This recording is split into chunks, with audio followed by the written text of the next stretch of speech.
일곱 번째 성령행전 일곱 번째 말씀 우리가 오늘 나눌 것인데요. 말하지 아니할 수 없다 하니 라는 제목으로 우리가 함께 나눌 것인데, 우리 지난주에는 여섯 번째로서 정말 운명이고 숙명이라고 생각하면서 날 때부터 단 한 번도 걸어본 적이 없었던 그 사람이 하나님의 역사하심, 성령의 역사하심으로 일어나 걸을 뿐만 아니라 뛰기까지 하는 그러한 역사를 우리가 보게 됐죠.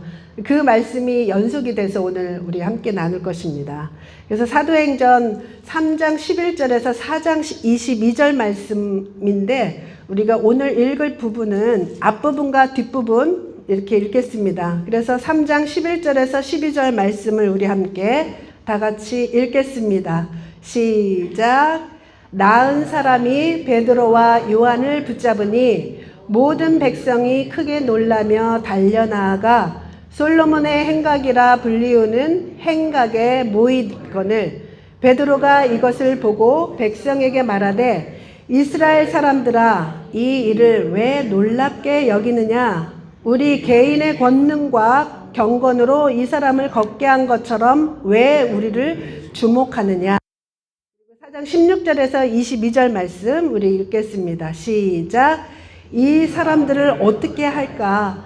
그들로 말미암아 유명한 표적 나타난 것이 예루살렘에 사는 모든 사람에게 알려졌으니 우리도 부인할 수 없는지라. 이것이 민간에 더 퍼지지 못하게 그들을 위협하여 이후에는 이 이름으로 아무에게도 말하지 말게 하자 하고, 그들을 불러 경고하여 도무지 예수의 이름으로 말하지도 말고 가르치지도 말라 하니, 베드로와 요한이 대답하여 이르되, 하나님 앞에서 너희의 말을 듣는 것이 하나님의 말씀을 듣는 것보다 옳은가 판단하라. 우리는 보고 들은 것을 말하지 아니할 수 없다 하니, 관리들이 백성들 때문에 그들을 어떻게 처벌할지 방법을 찾지 못하고 다시 위협하여 놓아주었으니, 이는 모든 사람이 그 된 일을 보고 하나님께 영광을 돌림이라. 이 표적으로 병 나은 사람은 40여 세나 되었더라. 아멘. 우리 지난주에 어떻게 이 사람이 일어나게 되었는지 우리가 함께 나눴습니다. 그런데 이 일이 있자 지금 난리가 난 거예요. 오후 3시 기도 모임에 지금 다들 성전을 향해서 나가고 있는데 이 일이 생긴 거죠. 지금까지 몇십 년 동안에 그 자리에, 한 자리에 늘 한결같이 거기에 앉아서 구걸하던 사람이, 걷지 못하던 사람이 갑자기 일어나서 뛰어서 성전을 향해서 달려가니 이 사람들이 너무나 충격을 받은 거예요. 너무나 충격을 받아서 도대체 이게 무슨 일인가. 진짜 그렇지 않겠어요? 이 사람이 40여 세인데 날 때부터 안진뱅이였고, 우리가 지난주에 나눈 것처럼 성인식을 할 때쯤부터 만약에 자기 자신을 위해서 구걸 생활을 했다면 진짜 굉장히 오랜 기간 동안에 사람들에게 노출이 되었었던 것을 볼 수가 있어요. 그러니까 이 사람을 모르는 사람이 한 사람도 없었을 것이다 라고 추측이 가능한데, 이렇게 걷고 있는 거죠. 진짜 마치 그 찬양 가사처럼 그는 걸었네, 뛰었네, 찬양했네 하면서 춤추면서 성전으로 달려간 것이죠. 이렇게 충격에 빠진 사람들이 솔로몬의 행각으로 다 모이게 된 거예요. 이 사람이 가서 성전으로 가자마자 요한과 베드로를 붙잡은 거예요. 그냥 놓아줄 수가 없는 거죠. 도대체 이 사람이 어떤 사람이길래 나를 이렇게 일으켜 세웠나 라는 생각을 했겠죠. 그 사람이 요한과 베드로를 붙잡자 사람들이 그냥 완전히 거기에 다 모여든 거죠. 정말 우리 오늘날의 교회도 이렇게 사람들을 충격에 빠지게 할 수 있는 일들이 비일비재하게 일어났으면 좋겠어요. 그런데 우리가 충격에 빠지게 하는 일은 전부 다 부정적인 것으로 충격에 빠지게 하는 게 문제인 거죠. 근데 세상이 그래요. 사실 우리가 몰라서 그렇지 정말 이 세계 각곳에서 지금도 그 일들이 일어난다고 했잖아요. 지금도. 그래서 지난주에 우리가 함께 나눴던 그 장로님의 간증, 55세 때야 돼서 어릴 때 아주 아기 때 다쳤던 등, 곱사등이 55세 돼서 등이 펴지는 역사가 있다는 거 우리 감히 상상을 못 하잖아요. 이미 다 굳을 대로 굳었는데 그 등이 펴졌던 그런 역사가 지금도 나타나는 거죠. 근데 세상 사람들은 그런 일은 전하지 않아요. 절대로. 그리고 뭔가 잘못된 것들, 목사님이 무엇을 했다더라, 성추행을 했다더라, 이런 이야기들만 잔뜩 소문을 내고 있는 것이죠. 그런데 정말 우리가 사모하자. 지금 우리 그러고 있잖아요. 그렇죠? 우리 교회가 하나님께서 원하시는 그러한 교회가 되기를 원하는 마음을, 간절한 마음을 가지고 있어요. 근데 우리가 단지 뭐 표적과 이적과 이러한 것들만 추구하는, 눈에 보이는 뭐 이적만을 추구하는 그런 것을 원하는 게 아니죠. 우리가 그것을 원하는 이유가 있는 것이에요. 뭐 외적으로 나타나는 표적들만 구하는 그러한 것이 아니라, 이 솔로몬 행각의 사람들이 모여서 지금 충격을 받은 그 이유가 그 어떤 감성적인 어떤 막 음악이 좋았다거나 이런 거 없었잖아요. 그죠? 그런 것도 없었고, 화려한 조명이 있거나 아니면 그 교회 가운데 진행되어지는 어떤 막 진짜 세련된 어떤 프로그램이 있다거나 이런 인간적인 방법들은 하나도 없어요. 단지 예수 그리스도의 이름, 나사렛 예수 그리스도의 이름과 성령의 역사로만 이렇게 사람들을 충격에 빠뜨렸다는 거예요. 이것을 보면서 정말 우리가 인본주의적으로 가득 채워져 있고, 사람 위주로 사람을 좋게 하랴, 하나님을 좋게 하랴, 사람을 좋게 하는 것에 치우쳐질 수 있는, 자칫하면 물론 그런 것들이 전혀 불필요하다고 생각하지는 않아요. 왜냐하면 그런 것들을 통해서 사람들, 이 세상에 젖어들어 있는 사람들을 접촉할 수 있는 그런 근거는 될 수가 있습니다. 그렇지만 하나님의 역사심을 우리는 더 보여줘야 된다는 거죠. 그래서 이렇게 그 나사렛 예수 이름, 옛날 과거에는 그 이름이 정말 아무것도 아닌 이름이었어요. 나사렛이라는 곳에 무슨 선한 것이 나겠느냐. 거기다가 목수의 아들, 나사렛 예수 이름이라고 했었던 것을 우리 지난주에 함께 나눈 것처럼, 왜 굳이 나사렛이라고 했을까? 사람들이 호감도가 있지도 않는, 그야말로 이력서 내면 메시아로서는 서류 심사에서 탈락할 수밖에 없는 그 이름 앞에 왜 굳이 나사렛을 넣었을까? 우리 함께 나눠봤잖아요. 나사렛이라는 것은 아무것도 거기에서 선한 것이 날 만한 장소도 아니에요. 더더구나 제사장의 가문도 아닌 목수의 아들로. 그러니 사람들이 정말 하찮게 여길 수밖에 없지만, 그 이름이 그리스도의 이름이 된 거예요. 그 이름이 하나님의 역사심을 나타내게 하는 그 이름이었다는 거예요. 그 이름의 권위를 제자들에게 물려주고 위임하고 그 일들을 했다는 거죠. 이것이 우리에게는 정말 큰 것이에요. 우리는 세상의 어떤 문화, 그런 콘텐츠하고 우리가 겨루어서는, 우리는 진짜 사실 그것과 겨루어서는 그들을 못 쫓아가요. 그죠? 우리는 세상 문화와 경쟁하는 것이 아니라 우리의 경쟁력은 예수 이름밖에 없어요. 그 이름으로 우리는 사람들을 쇼킹할 수 있도록, 충격에 빠질 수 있도록 하기를 간절히 소원한다는 거죠. 우리 정말 그랬으면 좋겠어요. 멸시받는 나사렛 이름이, 그 이름이 그리스도의 이름이 되어서 이렇게 사람을 고칠 수 있었다라는 거죠. 그리고 천하 사람 중에 그 어떤 이름도 주시지 않은 예수 이름 하나만이 유일한 구원의 길이라고 분명하게 이야기를 하고 있는 것이에요. 거기에서 누가 그것을 믿었겠어요. 그런데 이 사람이 나와서 그 자리에 있으니 누구도 부인할 수 없는 상황이 만들어진 거죠. 그래서 이것이 얼마나 귀중한 것인가. 우리의 교회가 뭐 물론 그런 문화적인 것들을 통해서 많은 사람들을 오게 하는 것, 그런 것도 귀중하지만 더 중요한 것은 성령의 활동 무대가 되도록 우리가 오픈해드리고 우리의 믿음의 마음을 열어드려야 된다는 거. 우리 이것을 버리지 말아야 돼요. 그래서 우리는 정말 그런 곳이 되기를 원합니다. 이 교회뿐만 아니라 우리 자신에게도 성령의 활동 무대가 되도록 주여 우리를 사용하여 주시옵소서. 우리 그렇게 기도할 수 있어야 되죠. 그래서 이 사람들이 정말 쇼킹해서 정말 충격을 받고 다 몰려들은 거죠. 막 눈이 이렇게 휘둥그레졌을 거예요. 우리 상상을 해봐요, 진짜. 상상해보면 충분히 이해되죠. 이 솔로몬 행각에 다 모였는데, 이 솔로몬 행각은 그 성전 안에 있는 그 행각인데, 이 제자들에게도 굉장히 이렇게 특별한 그런 추억이 있는 곳이에요. 예수님께서 거기를 거닐 때 사람들이 와서 당신 메시아면 똑바로 좀 얘기 좀 해주세요 라고 하며 추궁하듯이 질문을 했었어요. 그랬을 때 예수님이 너는 우리의 양이 나의 양이 아니어서 못 듣고, 그러면서 유명한 말씀, 내 양은 내 음성을 듣고 나는 그들을 알며 그들은 나를 따르느니라 라고 말했던 곳이었어요. 그런데 지금은 그 자리에 베드로와 요한이 서 있고 사람들을 만나고 있는 거죠.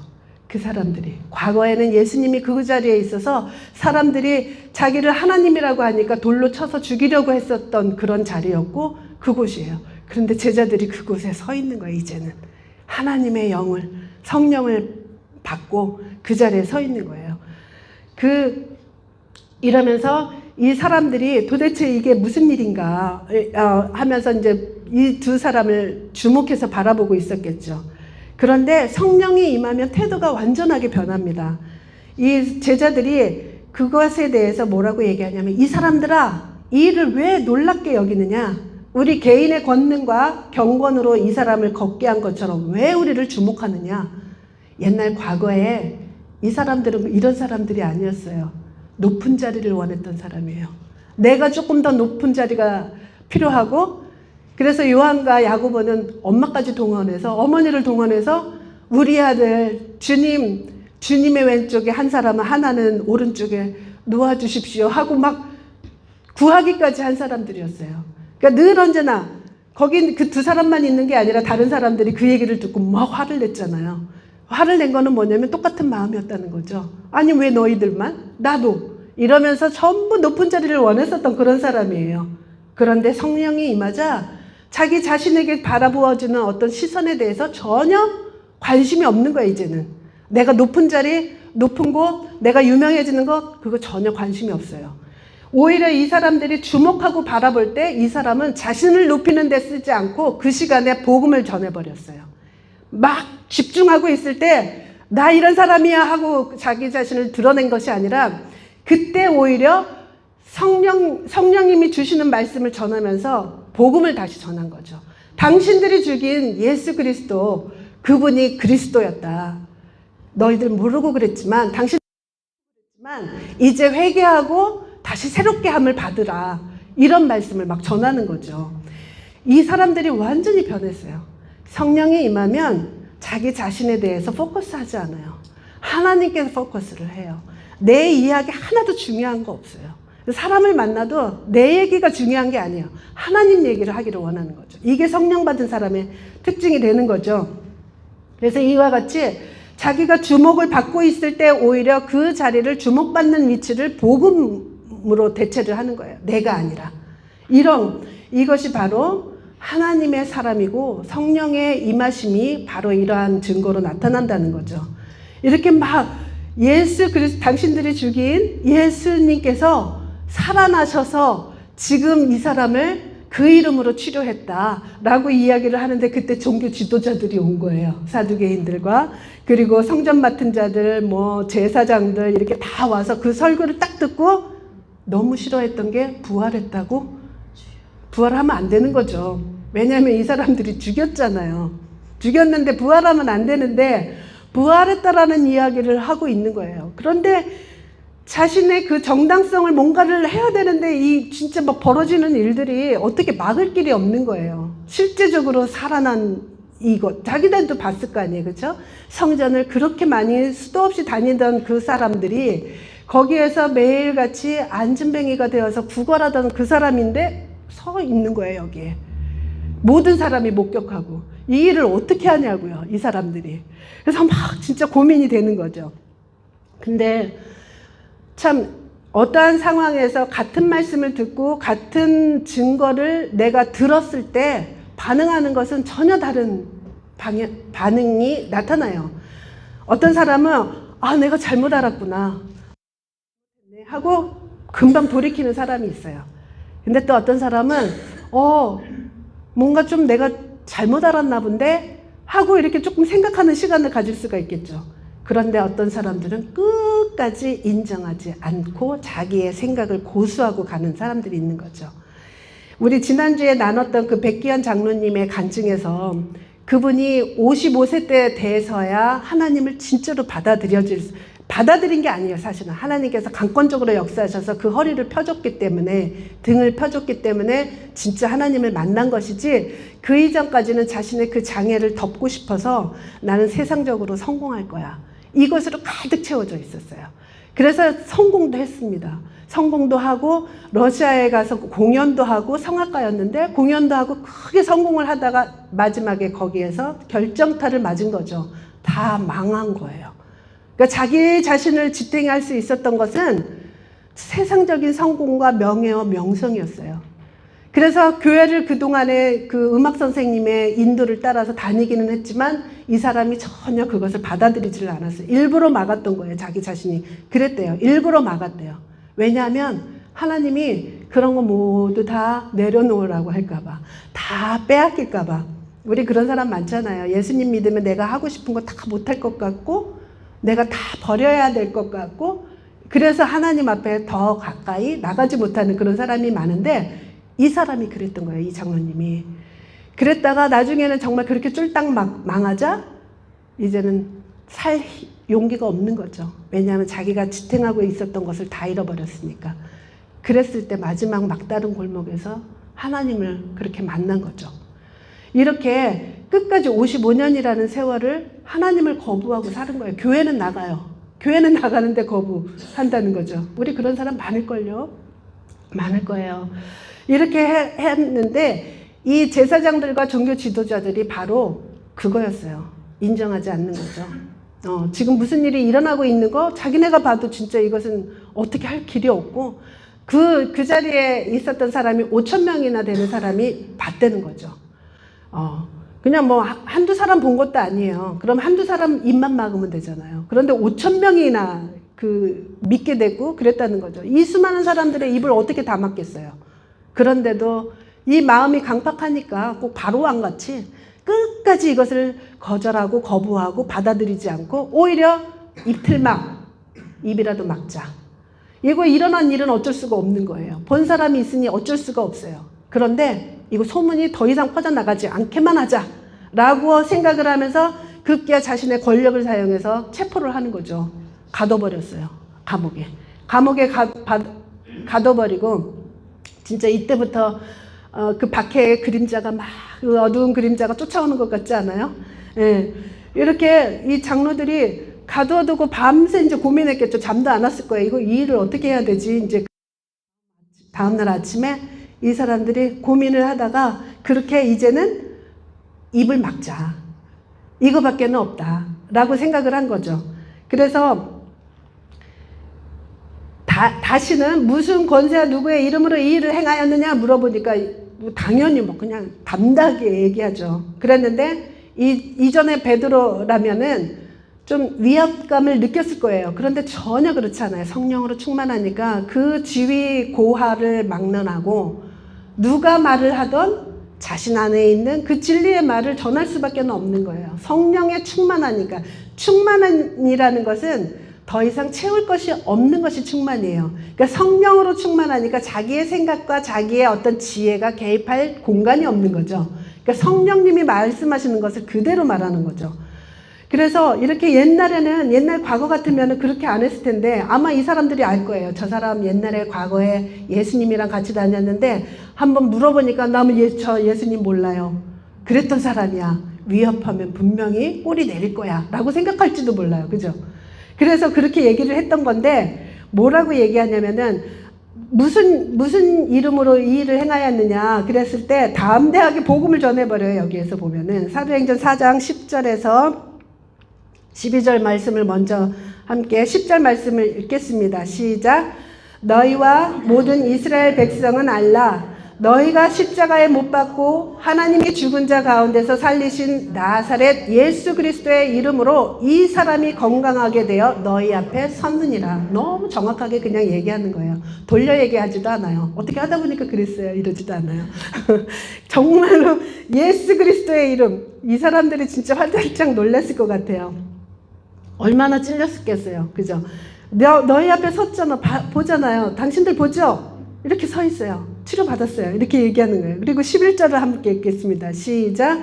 이 예수는 너희 건축자들의 버린 돌로서 집 모퉁이의 머릿돌이 되었느니라. 이번에도 보니까 이 베드로가 정말 말씀의 통찰이 막 그냥 종횡무진하는 거예요. 시편의 118편 12절의 말씀과 연결해서 모퉁이 돌, 너희들이 버린 모퉁이 돌이 예수 그리스도. 건축자가 그것을 가지고 너 그 머릿돌이 되게 하셨다. 이렇게 또 해석을 해주는 거죠.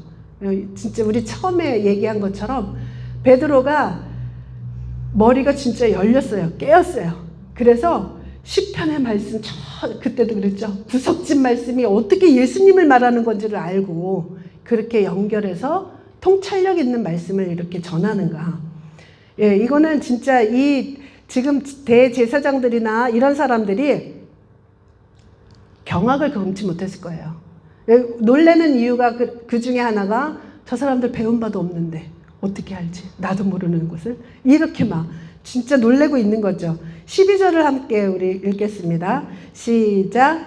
다른 이로서는 구원을 받을 수 없나니 천하 사람 중에 구원을 받을 만한 다른 이름을 우리에게 주신 일이 없음이라 하였더라. 아멘. 그 어떤 사람이 만들어 놓은 종교, 거기를 통해서 구원의 길은 없어.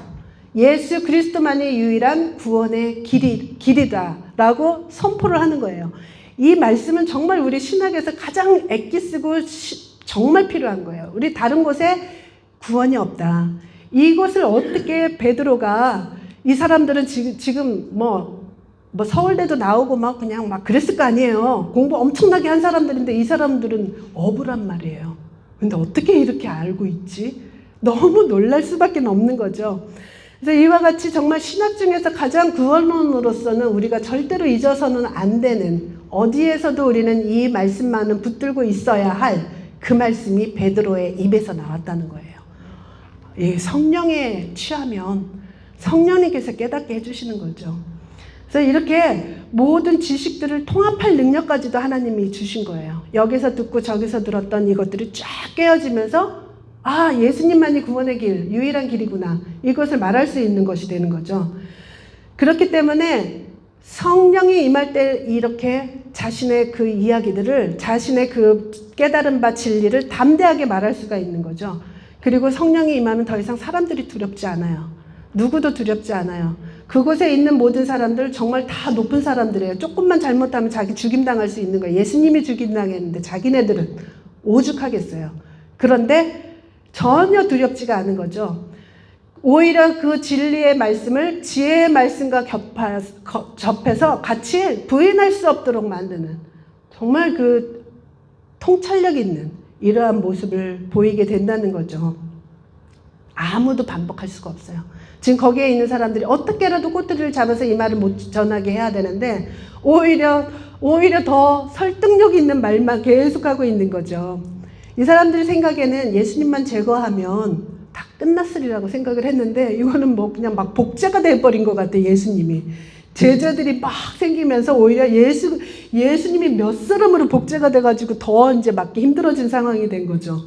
그래서 이렇게 정말 성령이 임하시면 우리 여기에 있는 모든 사람도 그렇게 변할 줄을 믿습니다. 누구도 두려워하지 않고 내 안에 있는 진리를 담대하게 말할 수 있는 것이 우리들의 성령의 임하신 그런 사람이라는 것을 우리가 믿습니다. 아멘. 그래서 정말 누구도 부인할 수 없도록 이렇게 한 것이에요. 아무리 입틀막을 해도 그냥 막 더 나와. 그러니까 말을 아예 안 시키는 게 나을 것 같은 거죠. 말 시키면 더 막 진짜 그야말로 설득당할 것 같은 말이 더 나오는 거죠. 이와 같이 성령 충만한 베드로와 타협할 수 없는 그 진리의 말씀 앞에서 거룩한 당당함으로 그들 앞에 섰다는 거죠. 얼마나 당당해요. 정말 우리 그랬으면 좋겠어요. 우리도 그랬으면 좋겠는 게 아니라 우리 그렇잖아요. 그죠? 아멘. 아멘 한 사람은 이미 그런 당당함이 있습니다. 어디 가서도 복음의 말씀을 전혀 감추지 않고 당당하게 말할 수 있는 것이에요. 예. 그러면서 이 사람들이 그랬죠. 입틀막을 하기로 하자. 말만 못하게 하자. 협박하자. 이렇게 해서 절대로 예수 이름으로 말하지도 말고 가르치지도 말라. 이렇게 얘기한 거예요. 말이나 돼요, 이게. 성령이 임했는데. 근데 정말 이런 일들이 실제로도 있었습니다. 우리 과거에 그 공동체에서 몽골로 이렇게 선교사님을 보냈는데 거기에서 우리 그 복음 중에서 예수 이름을 굉장히 강조를 했었어요. 예수 이름을 강조를 했었는데 언젠가 누군가가 와서 그 이전에 있었던 선교사님들이 오셔가지고 예수 이름 그만 좀 전하라고 그러더라는 거예요. 이게 말이나 돼요?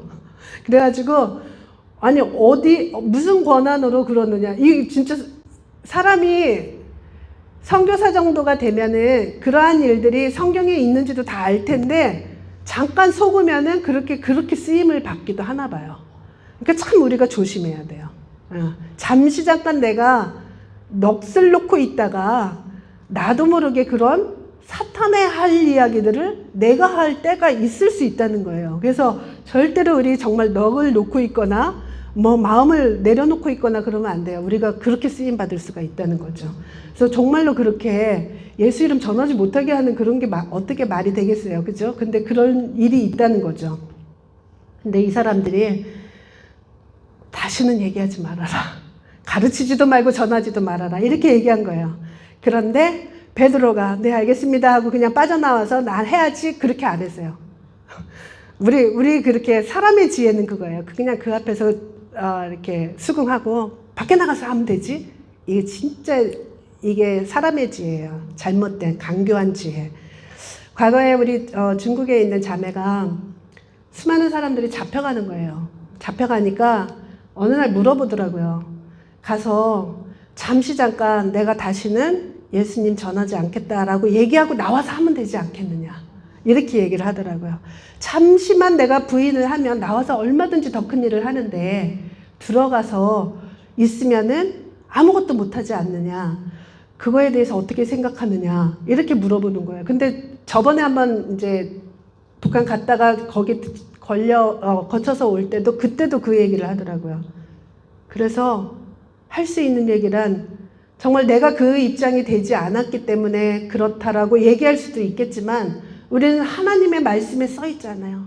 사람들 앞에 너희가 나를 인정하면 나도 너를 인정할게. 이거였잖아요. 부인하면 나도 부인하리라.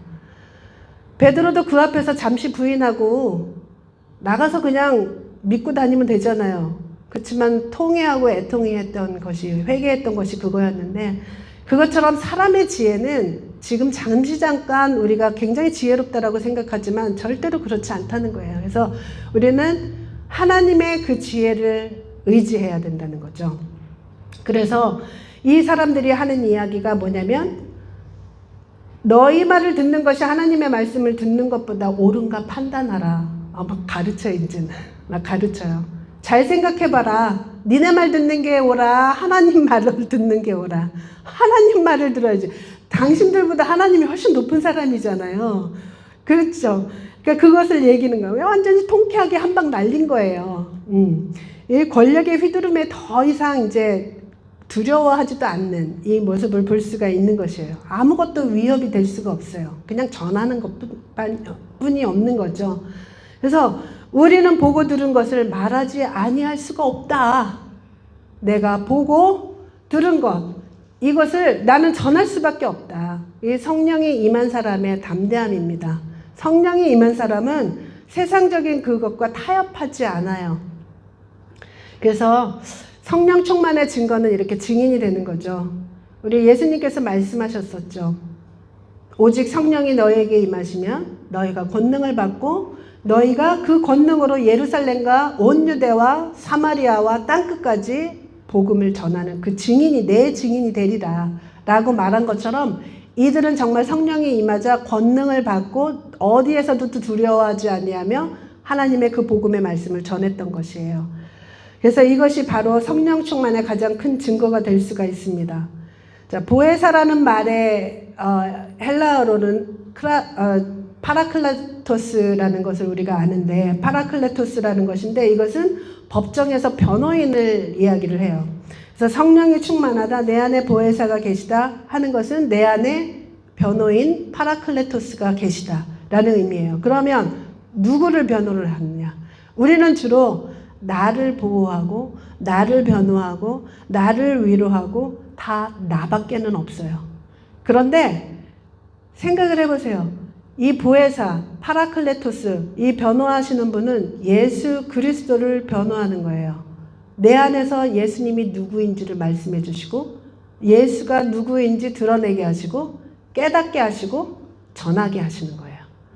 보혜사 성령이 임하면 내가 그 보혜사 성령으로 인해서 컴포트 받는 이것을 받는 건 맞지만 근본적으로는 예수를 전하게 되는 거죠.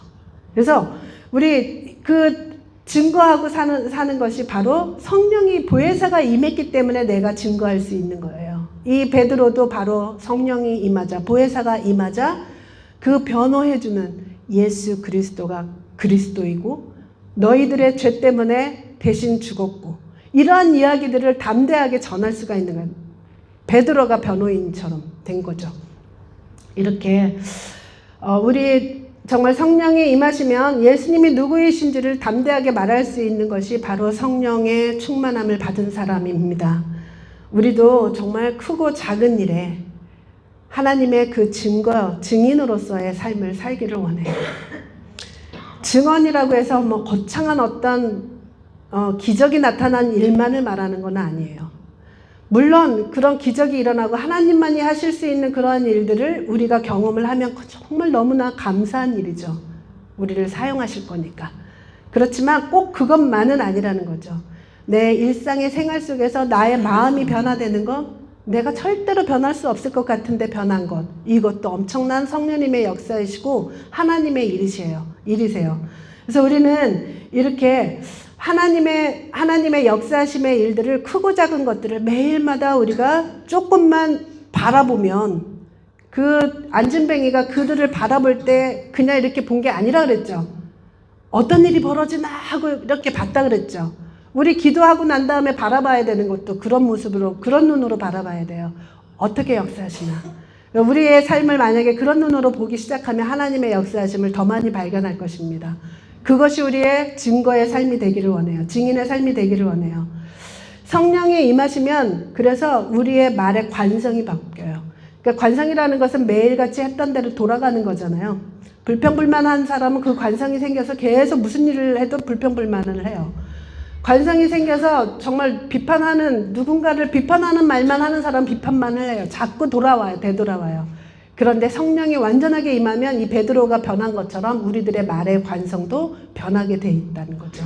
긍정적으로 변하고 생명으로 변하고 하나님의 복음의 말씀으로 변할 수가 있는 것이에요. 그뿐만이 아니라 나의 이야기가 중요한 거 아니에요. 하나님의 이야기가 중요한 거죠.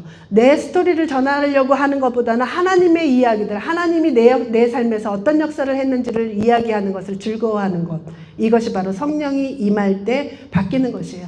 내가 과거에 얼마나 고생을 했고 내가 과거에 얼마나 성공을 했고 내가 얼마나 노력하며 살았나. 나. 우리는 늘 언제나 나를 표현하려고 그러죠.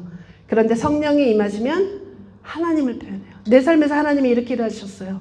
나는 이런 존재인데 이렇게 하셨어요. 나 이거밖에 되지 않았는데 하나님이 이렇게 일하셨어요. 입만 벌리면 하나님 이야기를 할 수밖에 없는 것이 바로 성령이 임하셨기 때문에 그렇다는 거죠. 내 안에서 계속해서 변호하시는 거예요. 내 안에서. 그래서 우리는 이렇게 정말 우리의 말의 관성도 성령에 의해서 바뀌어지기를 원합니다. 그리고 그렇기 때문에 오히려 우리의 삶에 내 자신에게 한계와 약점들이 있다고 한다면 기뻐하십시오. 하나님의 역사하심의 현장이 될 거예요. 내가 지금 현재 가지고 있는 뭔가 약점이 있고 내가 지금 현재 뭔가 내 자신도 내 스스로도 만족스럽지 못한 그런 한계와 부끄러움과 수치와 이런 것들이 있다고 한다면 기뻐하시기 바라요. 하나님은 그곳에서 일하실 거예요. 하나님 앞에 내려놓으면. 그래서 하나님의 일하심의 증거의 현장이 될 수 있는 곳이 바로 나의 연약함의 현장입니다. 육체의 질병을 가졌든 내 마음에 상함이 있든 아니면 내가 무엇인가를 시도하려는데 내가 약하기 짝이 없어 보이든 이러한 모든 것들이 하나님을 증거할 수 있는 절호의 기회예요. 내가 무엇인가를 해서 잘할 수 있는 거라면 내 자랑밖에 안 되겠죠. 저 사람 원래 만약에 베드로나 요한이 정말 배운 것도 많고 바울은 정말 배운 거 많지만 이 사람들이 만약에 그렇게 배운 것도 많았고 원래 그런 사람들이었다고 한다면 진짜 배움이 많으니까 말도 잘하네 이거밖에는 안 돼요. 그런데 그 제사장들이 깜짝 놀랐던 게 베드로가 어부 출신인 거예요. 배움도 없었던 거예요. 그런데 저 안에 있는 그 지혜로운 말들이 어디서 이렇게 쏟아지는지 그러니까 놀랄 수밖에 없고 그러니까 충격일 수밖에 없는 거죠. 우리는 우리의 약함이 하나님을 드러낼 수 있는 곳이다 라고 믿으며 우리는 그렇게 되어지기를 원합니다. 예, 여호와의 손이 짧아 구원하지 못하심도 아니고 내 여호와의 귀가 둔하여 듣지 못함도 아니에요. 우리의 연약함과 우리의 모든 그러한 것들은 하나님께서 들으시고 간구를 들으시고 하나님께서는 역사하실 것입니다. 우리 정말 말씀을 삶에 적용하면서 살기를 원합니다. 우리의 일상이 예수님의 일하심을 증거하고 변호하는 그런 법정이 되기를 원해요. 내 안에서 변호하시는 그 성령님의 변호의 말들이 내가 하는 그런 말들이 되기를 원합니다. 주님 우리에게 성령으로 충만케 하여 주시옵소서. 성령으로 충만케 하여 주시옵소서 기도하시고 때를 얻든지 못 얻든지 예수님을 증언하게 하시고 우리의 삶이 우리는 보고 들은 것을 말할 수밖에 없노라 라고 하면서 우리의 삶에서 명백한 증거들이 매일같이 나타나는 그러한 증인의 삶이 되기를 소원합니다. 우리 함께 다 같이 기도하겠습니다. 다 같이 기도하겠습니다. 하나님 아버지 감사드립니다. 아버지 하나님 이렇게 베드로의 삶이 완전하게 성령으로 인하여 변화된 것처럼 우리의 삶도 그렇게 되어지기를 원합니다. 성령 충만함을 얻을 수 있도록 인도하여 주시옵소서. 그러므로 아버지 하나님 우리의 삶 가운데 역사하신 하나님의 일들을 날마다 우리 증거하며 살아갈 수 있도록 인도하여 주시기를 간절히 원합니다. 때를 얻든지 못 얻든지 예수님을 증언하게 하여 주시옵소서. 성령으로 충만하여 나의 말들이 이제는 내 중심적인 말에서 이제는 하나님 중심의 말들을 할 수 있도록 인도하여 주시기를 간절히 원합니다. 하나님 아버지 역사하여 주시옵소서. 성령으로 충만케 하여 주시옵소서. 끊임없이 성령님께서 내 안에서 예수님을 변호할 때 나는 그 변호하는 하나님의 말씀을 전하는 자가 될 수 있도록 인도하여 주시기를 간절히 원합니다. 성령님 임하여 주시옵소서. 우리 교회 우리 각자가 또한 교회이니 우리를 통하여 하나님의 역사하심이 나타나게 하여 주시옵소서. 하나님께서 성령으로 역사하시는 것들을 보여줄 수 있는 세상의 충격이 될 수 있는 그러한 일들이 일어나게 하여 주시기를 간절히 원합니다. 아버지 하나님 믿음대로 될지어다 믿음으로 살아가는 우리가 되게 하여 주시옵소서. 아버지 하나님 지금도 육체의 연약함으로 아버지 하나님 고통 가운데 있는 하나님의 자녀 있습니다. 아버지 우리는 부르짖어 기도할 뿐입니다. 하나님 역사하여 주시고 하나님 아버지 그 고통을 덜하여 주시옵소서. 그리고 하나님의 계획 가운데로 인도하여 주시기를 간절히 원합니다. 마음이 상한 자는 마음을 치료하여 주시고 이제는 하나님의 기쁨으로 충만케 하여 주시옵소서. 아버지 하나님 충만케 하여 주시옵소서. 그리고 또한 아버지 하나님 우리의 약함과 한계가 예수님을 증거할 수 있는 절호의 기회로 삼아 우리의 연약함 우리의 한계들을 하나님께 내어드리고 하나님의 역사하심을 보여줄 수 있는 곳으로 되게 하여 주시옵소서. 하나님의 일하심의 현장이 되게 하여 주시옵소서. 그래서 아버지 하나님 우리는 더 이상 나의 연약함과 한계가 수치가 아니고 그리고 창피함이 아니라 오히려 자랑거리가 될 수 있도록 인도하여 주시기를 간절히 원합니다. 오히려 아버지 하나님 베드로가 예수님을 부인했었던 과거의 일들이 훗날에 이렇게 변화되었을 때 아버지 하나님 예수님 성령님 임하셨을 때 이렇게 변화된 것들을 우리가 나눌 수 있는 것처럼 하나님 아버지 우리의 이 연약함은 훗날에 하나님을 나타내는데 좋은 자료들이 되게 하여 주시기를 간절히 원합니다. 하나님 아버지 역사하여 주시옵소서. 우리들의 그 연약함 우리들의 그 한계 그곳에서 하나님 역사하여 주시기를 간절히 원합니다. 그래서 하나님께서 일하심을 우리가 보게 하여 주시고 하나님의 일하심을 전할 수 있도록 인도하여 주시옵소서.